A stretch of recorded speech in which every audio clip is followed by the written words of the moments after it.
Nick Cannon, well-known TV personality, comedian, actor, has some show called Wild and Out. That's what I remember him from. And formerly married to Mariah Carey, has told the media he pays about $3 million in child support. And the first thing I thought in my mind was, outside the fact that that's insane, but who is more to blame? Is it Nick Cannon, or all these different women who knew he had children when they met him, laying down with this man, creating more children for this man to have to take on, and for them to have a baby with a man who's got all these kids? And ultimately, I said, this is Nick Cannon's fault.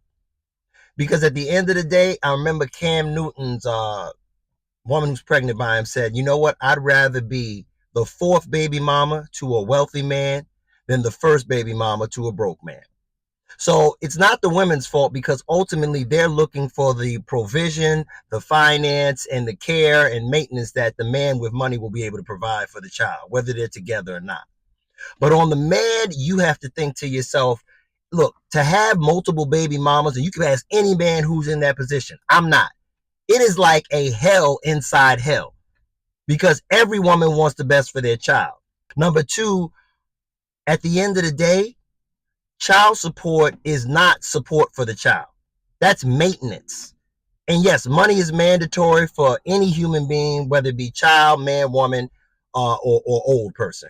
But at the end of the day, you can't provide for a child what they need as far as ethics, as far as respect, as far as a father being there, and the list goes on and on. Money will never take the place of that, even though some people think it will. If you wanted all these different babies with all these different women, you got the money. Why wouldn't you just get a big house in Utah and move all these women in?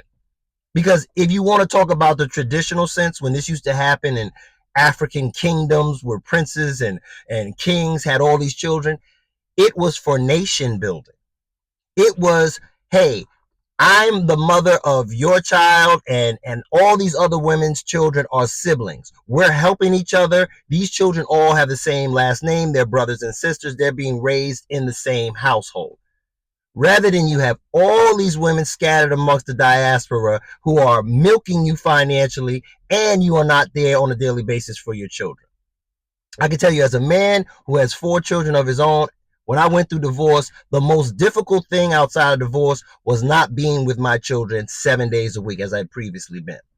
This man has never had that kind of situation with any of his children.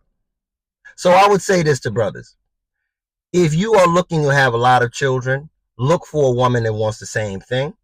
Or if you are in that financial position, why wouldn't you get a group of women who is with that kind of situation and will raise a nation of children together?